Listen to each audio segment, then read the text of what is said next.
తెలుగు మిత్రులారా, మోదీ తాత గారి మాటలు మీరు విన్నారు కదా.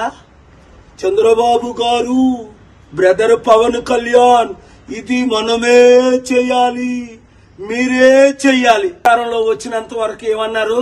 స్పెషల్ స్టేటస్ ఇస్తాను, స్మార్ట్ సిటీలు కడతాను, నల్లధనం తీసుకొస్తాను, అందరినీ శాంతిగా ఉంచుతాను, అద్భుతాలు చేస్తాను, డాలర్ రూపాయితో సమానం చేస్తాను, 20 కోట్ల ఉద్యోగాలు 10 సంవత్సరాలు ఇస్తాను. ఆ మాటలన్నీ మర్చిపోయి 2014లో వచ్చినప్పుడు మనకి మట్టి దీపము, ఇప్పుడు వచ్చినప్పుడు పవన్ కళ్యాణ్కి ఆ విక్కీ టాబ్లెట్. అప్పులు మనం చేసి మన రాజధాని కట్టుకోవాలట. ఇప్పటికైనా బుద్ధి వచ్చిందా? మన డబ్బంతా తీసుకెళ్లి గుజరాత్కి అప్పచెప్తున్న లక్షల కోట్లు. మార్పు రావాలి.